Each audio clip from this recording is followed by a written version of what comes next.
നമസ്കാരം. കേന്ദ്ര ബജറ്റിലെ ആനമുട്ടകൾ. സ്വാഗതം വക്രദൃഷ്ടിയിലേക്ക്.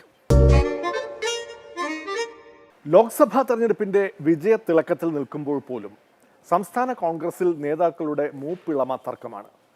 പഞ്ചായത്ത് തെരഞ്ഞെടുപ്പ് ലക്ഷ്യമാക്കി പ്രതിപക്ഷ നേതാവ് തയ്യാറാക്കിയ വിഷൻ ഡോക്യുമെന്റ് നടപ്പാക്കുന്നതിന്റെ പേരിലാണ് പുതിയ തർക്കം. സംഘടനാ കാര്യങ്ങളിൽ പ്രതിപക്ഷ നേതാവ് കൈകടത്തുന്നില്ലേ എന്ന ശങ്ക സംഘടനാ നേതൃത്വത്തിന്. സ്വന്തമായിട്ട് ഒരു വിഷനുമില്ല, മറ്റുള്ളവരെ കൊണ്ട് തീറ്റിക്കുകയുമില്ല എന്നാണ് വി ഡി സതീശൻ ക്യാമ്പിൻ്റെ പരാതി. പ്രശ്നം വഷളാക്കുകയല്ല വേണ്ടത്, ചർച്ച ചെയ്ത് പരിഹരിക്കുകയാണ് വേണ്ടത് എന്ന് രമേശ് ചെന്നിത്തല. കാര്യങ്ങൾ കുറച്ചു വഷളായി എന്നല്ലേ ഈ പറഞ്ഞതിനർത്ഥം? വി ഡി സതീശനെതിരെ കോൺഗ്രസിൽ പടയൊരുക്കം. സമാന്തര രാഷ്ട്രീയ പ്രവർത്തനമെന്ന നേതാക്കളുടെ വിമർശനം തള്ളാതെ കെ സുധാകരൻ. അണ്ണനും കൊള്ള തമ്പിയും കൊള്ള. ഇത്രയും തലതെറിച്ച പിള്ളേർ ഈ നാട്ടിൽ വേറെ ഇല്ല.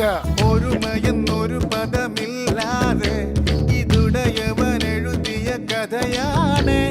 തനിച്ചെന്നും ജയിക്കണമതിനാണ് ഇരുവരും ഇടം വലം വിളയാട്ടം. എനിക്ക് അഭിമാനമാണ് തോന്നിയത്. പാർട്ടിയിൽ ഞാൻ വിമർശനത്തിന് വിധേയമായി. ജനാധിപത്യ പാർട്ടിക്കകത്ത് അഭിപ്രായ ഐക്യവും അഭിപ്രായ വ്യത്യാസവും വിമർശനവും സപ്പോർട്ടിങ് എല്ലാം ഉണ്ടാവും. നാച്ചുറൽ. ഞാനും ജപ്പാൻ യോജിച്ചു പോകുമെന്ന് തോന്നുന്നില്ല. ഒരു കാട്ടിൽ തന്നെ രണ്ട് സിംഹം വേണോ? രണ്ട് സിംഹം വേണ്ട, ഒരു സിംഹവും ഒരു മരപ്പട്ടിയാകാമല്ലോ. ഞാൻ ഏറ്റവും കൂടുതൽ പാർട്ടി നേതൃത്വത്തെ പാർട്ടി ബോഡിയിൽ പുറത്തല്ല വിമർശിച്ചിട്ടുള്ള ആളാണ്. ഞാൻ പറയാം, ഉമ്മൻചാണ്ടിയെയും രമേശ് ചെന്നിത്തലയെയും AK ആന്റണിയെ പോലും പാർട്ടി, അതങ്ങനെ വ്യക്തിപരമായിട്ടുള്ള വിമർശനമല്ല. ചില വിഷയങ്ങൾ ഉണ്ടാകുമ്പോൾ ആ നിലപാട് ശരിയല്ല, പിന്നെ പാർട്ടിയിലല്ലാതെ ഞങ്ങൾ CPM പോലത്തെ പാർട്ടിയാണ്.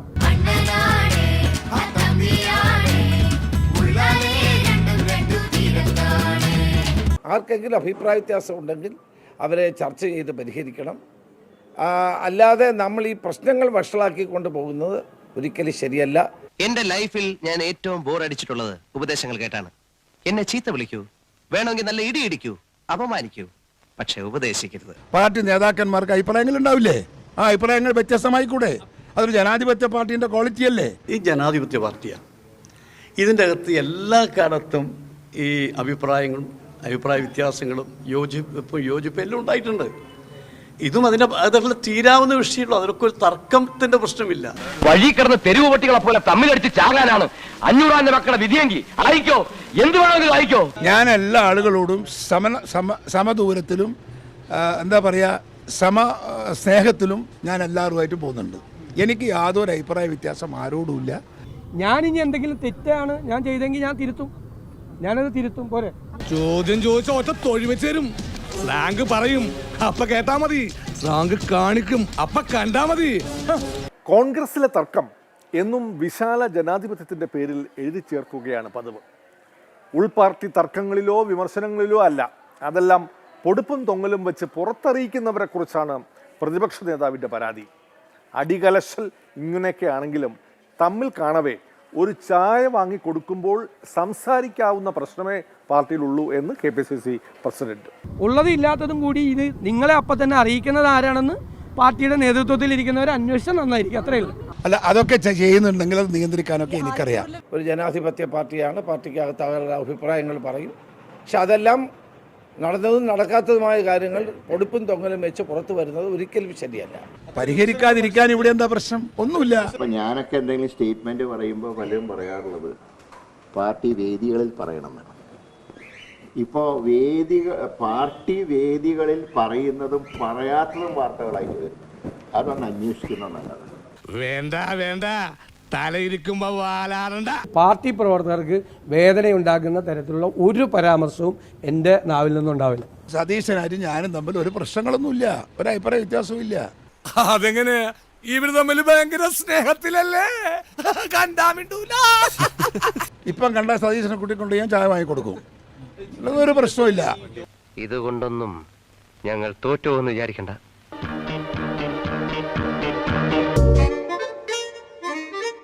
കേന്ദ്ര ബജറ്റിനെ പ്രതീക്ഷയോടെ നോക്കിയിരുന്ന കേരളത്തിന് കിട്ടിയത് അവഗണന മാത്രം. സഖ്യകക്ഷികൾ ഭരിക്കുന്ന ആന്ധ്രയ്ക്കും ബീഹാറിനും വാരിക്കോരി കൊടുത്തപ്പോൾ കേരളത്തിന് നയ പൈസ പോലും നൽകിയില്ല എന്നാണ് പരാതി. കൈ നിറയെ കിട്ടിയവർ ഈ സർക്കാരിനെ താങ്ങി നിർത്തുന്നവരാണ്.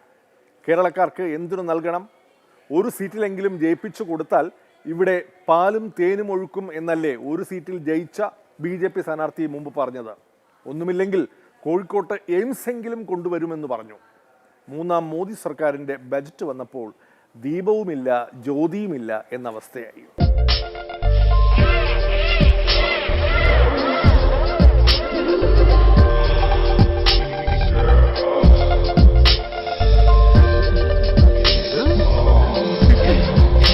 കേരളം ചോദിച്ചതൊന്നും കിട്ടിയില്ല, പൂർണ്ണമായും അവഗണിച്ചുവെന്ന് കേരള MP-മാർ. കഷ്ടപ്പെട്ടത് വെറുതെ.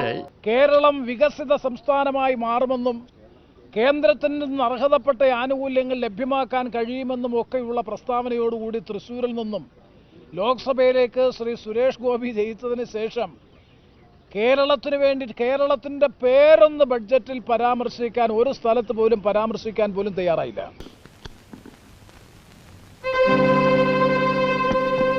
എവിടെ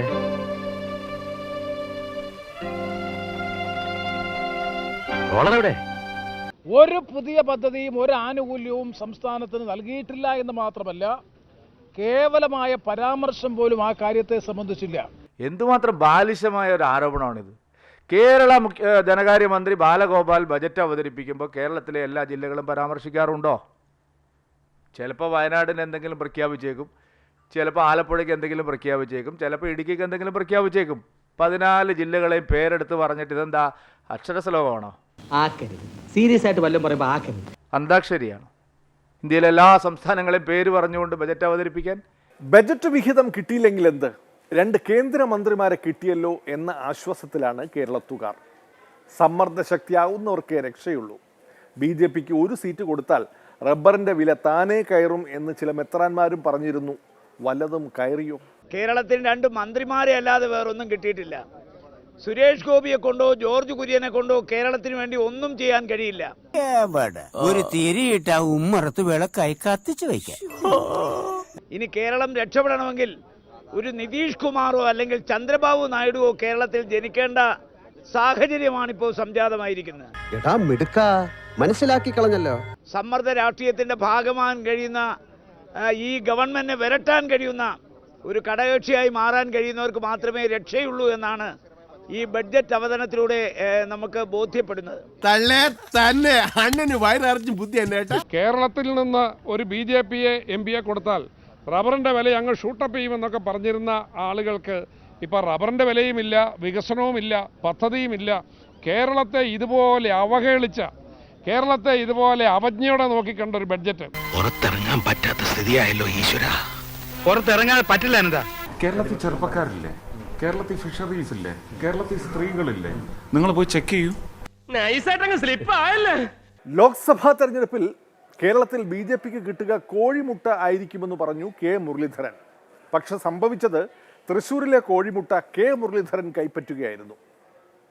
ഇപ്പോൾ കേന്ദ്ര ബജറ്റിൽ കേരളത്തിന് ആകെ കിട്ടിയിരിക്കുന്നത് കോഴിമുട്ടയല്ല, ആനമുട്ടയാണെന്ന് മാത്രം. ഏതോ ഒരു വാളം കൂടെ നടന്നു വരുന്നുണ്ട്. ബജറ്റ് പൂർണ്ണമായിട്ടും കേരളത്തിനെ അവഗണിച്ചു. മോഡിയുടെ ഗ്യാരണ്ടി അത് ഗ്യാരണ്ടി അല്ല എന്ന് തെളിഞ്ഞു. ആ തോറ്റ MLA കാണാൻ വന്നിട്ടുണ്ട്. തിരക്കൊഴിയുന്നവരെ കാത്തുക്കാൻ പറയും. കേരളം, തമിഴ്നാട്, പോണ്ടിച്ചേരി 2 സംസ്ഥാനങ്ങളും ഒരു കേന്ദ്രഭരണ പ്രദേശം ഉൾപ്പെട്ട 60 ലോക്സഭാ നിയോജക മണ്ഡലങ്ങൾ ഒരൊറ്റ സീറ്റിലാണ് BJP ജയിച്ചത്. ആ സ്റ്റേറ്റിനോട് പോലും അവർക്ക് നീതി ഉറപ്പിയിട്ടില്ല. വഞ്ചിക്കില്ല, ചതിക്കില്ല, പറഞ്ഞ വാക്കിൽ നിന്നും മാറില്ല. എയിംസ് എത്രയോ കാലം ഞാൻ പാർലമെന്റിൽ സബ്മിഷൻ കൊണ്ടുവന്നതാണ്. എനിക്ക് കിട്ടിയ മറുപടി 2 കൊല്ലം മുമ്പ് ധനകാര്യ വകുപ്പിൻ്റെ പരിഗണനയിൽ. അന്ന് മറ്റ് സ്റ്റേറ്റിനൊക്കെ കൊടുത്തു, കേരളത്തിന് മാത്രം തന്നില്ല. അതിന് ഒരു ന്യായീകരണമില്ല. എയിംസിന്റെ കാര്യം എന്താ പറഞ്ഞ? കോഴിക്കോട് ഇറങ്ങിയപ്പോൾ ആദ്യത്തെ യാത്ര കേരളത്തിലേക്ക് ചെന്നപ്പോൾ എന്താ പറഞ്ഞ?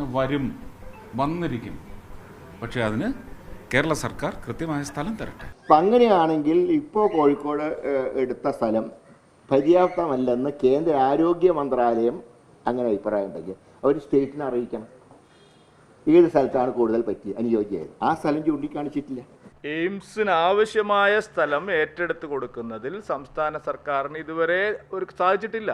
ഞാൻ മനസ്സിലാക്കുന്നത് കേന്ദ്ര സംഘം പരിശോധിച്ചതിൻ്റെ കൂടെ അടിസ്ഥാനത്തിൽ അത് സമ്മതിച്ചാണ്. അപ്പോൾ അതുകൊണ്ട് അതല്ല കാരണം. ഇതിൻ്റെ യഥാർത്ഥ വസ്തുത എന്ന് പറയുന്നത് വേണമെങ്കിൽ ധനകാര്യ വകുപ്പിന് ഇന്ന് സാങ്ഷൻ തരാം. ജനങ്ങളുടെ ആഗ്രഹങ്ങൾക്ക് വഴങ്ങിക്കൊടുക്കുന്ന രാഷ്ട്രീയ പാരമ്പര്യമാണ് എനിക്കുള്ളത്. ജയിച്ച MLA കൊണ്ട് ഈ നാടിന് എന്താ ഗുണം? തോറ്റു കഴിഞ്ഞാൽ എന്നെപ്പോലുള്ളവർക്ക് ഈ നിയോജകമണ്ഡലത്തിൽ പല നല്ല കർമ്മ പരിപാടികളും ചെയ്യാൻ സാധിക്കും. സത്യം പറഞ്ഞാൽ ഈ ആവശ്യങ്ങൾക്കായി തെരഞ്ഞെടുപ്പിൽ ഞാൻ മനഃപൂർവ്വം തോറ്റു കൊടുക്കുന്നതാണ്. അപ്പോൾ ചുരുക്കം പറഞ്ഞാൽ ഞാൻ ഇലക്ഷൻ്റെ തലേന്ന് റിസൾട്ടിൻ്റെ തലേന്ന് ഞാൻ പറഞ്ഞു കേരളത്തിൽ BJPക്ക് കോഴിമുട്ടയുടെ ഷേപ്പിലുള്ള റിസൾട്ടാണ് വരിക. കെ മുരളീധരന് താമനില തെറ്റിയിരിക്കുകയാണെന്ന് കെ മുരളീധരൻ തൃശ്ശൂരിൽ പറഞ്ഞത് BJPക്ക് കോഴിമുട്ടയാണ് കിട്ടാൻ പോകുന്നതെന്നാണ്. ഇപ്പോഴോ കെ മുരളീധരൻ എന്താണ് പറയുന്നത്? ഏത് ലോകത്താണ് ഇവർ? എന്താണ് ഇവർ പറയുന്നതിൻ്റെ അടിസ്ഥാനം? തിരിച്ചിപ്പോൾ കോഴിമുട്ട കിട്ടി.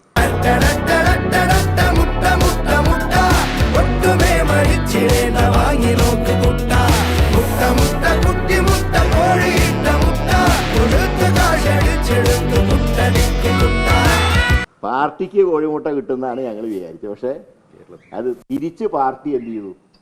താങ്ക് യു എന്ന് പറഞ്ഞ് തന്നത് കോഴിമുട്ടയായി. മുട്ട എന്ന് പറഞ്ഞാൽ പുച്ചിക്കൊന്നും വേണ്ട. പൂജ്യത്തിന്റെ വില എന്താണെന്ന് എനിക്കറിയാമോ? അതിന്റെ SLC ബുക്ക് നോക്കിയാ പോലെ. തെരഞ്ഞെടുപ്പുകളിൽ കെ മുരളീധരന് കോഴിമുട്ട കിട്ടാതിരിക്കണോ? BJPയിൽ ചേരൂ എന്നാണ് കെ സുരേന്ദ്രന്റെ മറുവാദം. എത്ര തെരഞ്ഞെടുപ്പുകളിൽ എത്ര കോഴിമുട്ടകൾ കിട്ടിയിരിക്കുന്നു, എന്നിട്ടും പ്രതീക്ഷ വിട്ടിട്ടുണ്ടോ? അതാണ് കോൺഫിഡൻസ്. മോട്ടിവേഷൻ ക്ലാസുകളിൽ പോകുന്നവർ അത് നിർത്തി സംസ്ഥാന BJP നേതാക്കളുടെ പ്രസംഗങ്ങൾ കേട്ടാൽ മതിയാകും. കെ മുരളീധരനൊക്കെ സമനില തെറ്റി. എവിടെ നിന്ന് ജയിക്കും എന്നുള്ളത് കരയിൽ പിടിച്ചിട്ട് മീൻ പോലെ ഇങ്ങനെ പിടയ്ക്കുക. ഒരു മണ്ഡലത്തും പോയാൽ ജയിക്കൂല. ഇപ്പൊ വട്ടിയൂർക്കാവിൽ വന്നാൽ ജയിക്കുമെന്ന് വിചാരിച്ചിട്ടാണോ?